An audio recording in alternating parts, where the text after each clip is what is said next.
আম গাছ স্প্রে করার উপযুক্ত সময় এখনই। এই মুহূর্তে আমরা ছত্রাকনাশক, কীটনাশক এবং মাকড়নাশকটা স্প্রে দিচ্ছি। আজকে 1 মার্চ আমাদের ভিডিওটি ধারণ করা হচ্ছে। সম্মানিত উপস্থিতি, যে যেখান থেকে আমাদের প্রতিবেদনটি দেখছেন সকলকে স্বাগত জানাচ্ছি। দর্শক, আমরা এখন রয়েছি, এটা হচ্ছে আমার আম বাগান। এই বাগানটা মোটামুটি আজকে বয়স 3 বছর। তো এখানে দেখতে পাচ্ছেন প্রচুর পরিমাণে কিন্তু আমের মুকুল এবছর আসছিল। এখন আম গাছের মুকুলের যে অবস্থায় 1 মার্চে আমরা দেখতে পাচ্ছি, আমরা সাধারণত বলে থাকি যে আম গাছে যখন আপনার মুকুল আসার আগে কিন্তু একবার আমরা স্প্রে দিয়েছিলাম। আমরা মাঝপথে যখন গাছের মুকুলটা ছোট ছোট বের হয়েছিল তখন কিন্তু এখান থেকে প্রায় 20 থেকে 25 দিন আগে একবার স্প্রে দিয়েছিলাম। আর আজকেই কিন্তু আমরা আপনার এই লাস্ট এখন স্প্রে দিচ্ছি। এখন মোটামুটি আমরা যেটা খেয়াল করলাম যে 90% ফুল কিন্তু ফুটে এই ফল, এই যে আমার হাতে যেটা দেখতে পাচ্ছেন, মোটামুটি মটর দানার মতো হয়ে গেছে। এই জন্য কিন্তু আমরা স্প্রেটা দিয়ে দেবো। এখন যদি আমরা যে 10 ভাগ মুকুল এখনও ফোটেনি, ফুল আকার আছে, সেইটার জন্য যদি ওয়েট করি তাহলে কী হবে, 90 ভাগ যে গুটি দাঁড়িয়েছে এটা কিন্তু নষ্ট হয়ে যেতে পারে। তো এ মতো অবস্থায় আমরা যেটা দেখতে পাচ্ছি আমাদের বাগানে প্রচুর পরিমাণে প্রথমত ছত্রাকের আক্রমণ, দ্বিতীয়ত পোকার আক্রমণ এবং তৃতীয়ত এখানে কিন্তু মাকড়ের আক্রমণ।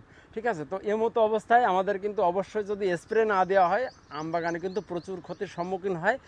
তো আমরা এখানে কিন্তু আজকেই আপনার স্প্রে দিচ্ছি, দেখতে পাচ্ছেন আমরা কিন্তু এখানে ফুড পাম্পে স্প্রে দিচ্ছি। প্রথমত আমরা ছত্রাকনাশক হিসাবে এই পাউডারটা দিচ্ছি, এটা হচ্ছে আপনার ইকো। তো এর মাত্রাটা হচ্ছে প্রতি লিটার পানিতে আমরা আপনার 1 গ্রাম হারে দিচ্ছি। আর দ্বিতীয়ত এখানে আমরা কীটনাশক হিসাবে যেটা দেওয়া হচ্ছে এটা হচ্ছে আপনার ইনোভা সুপার। আমাদের কিন্তু এখানে ওষুধের নামটাও আমরা বলে দিচ্ছি, কারণ কি আমরা যখন গ্রুপের নাম বলি অনেকেই আর কি এটা বুঝতে চান না। তো আমরা কি স্প্রে দিচ্ছি আমি কিন্তু সেটাই বলতেছি, আপনি কি দিবেন বা দিবেন না সেটা আপনার পার্সোনাল ব্যাপার। তো এখানে কিন্তু আমরা ইনোভা সুপারটা দিচ্ছি, এটা হচ্ছে আপনার কীটনাশক, এটা প্রতি লিটার পানিতে 1/2 মিলিলিটার মাত্রায়। আর তৃতীয়ত আমরা এখানে মাকড়নাশক হিসাবে এগ্রিটা দিচ্ছি। তো এটার মাত্রা প্রতি লিটার পানিতে 1 মিলিলিটার। তো এই 3টা ওষুধ আমরা কিন্তু একত্রিত মিশিয়ে একসাথেই কিন্তু আমরা এই যে দেখতে পাচ্ছেন স্প্রেটা দেওয়া হচ্ছে। তো দর্শক, আমি আগেই বলতেছিলাম যে এটা কিন্তু আমার বাগানে এই স্প্রেটা আজকে দেওয়া হচ্ছে। ঠিক আছে, এখন আপনার যদি আম গাছ থেকে থাকে সেখানে আপনি চাইলে এই ওষুধটা দিতে পারেন, এটা আপনার পার্সোনাল ব্যাপার। স্প্রেয়ার হিসাবে আমরা এখানে কিন্তু ফুড পাম্পটা ব্যবহার করেছি। আমাদের এই যে বাগানটা এটা হচ্ছে আপনার আল্ট্রা হাই ডেন্সিটি সিস্টেমে করা। মানে মূল বিষয়বস্তু হচ্ছে এখানে কিন্তু গাছগুলো আপনারা জানেন আমরা ছোট অবস্থা থেকে কিন্তু ছেটে ছেটে ছেটে ছেটে বামন আকৃতির করে রেখেছি। যে আমাদের এই গাছগুলো মোটামুটি আমরা চাই যে 10 থেকে 12 ফিট হাইটের ভিতরে কিন্তু রাখবো।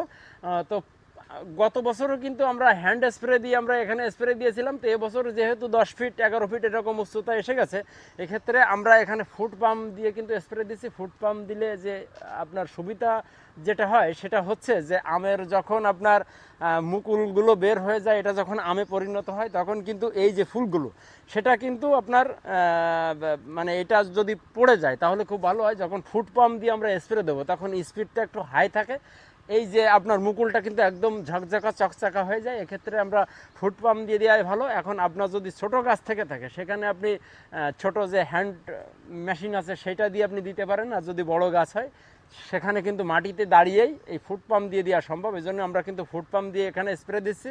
যেহেতু এখন বসন্তকাল, ওয়েদারটা একদম নাতিশীতোষ, এক্ষেত্রে আমরা দিনের ভিতরে যে কোনো সময় স্প্রেটা দিতে পারি। শুধুমাত্র খেয়াল রাখতে হবে গাছের কুয়াশাটা যখন সরে যায় তখন কিন্তু আমরা স্প্রেটা দিতে পারবো।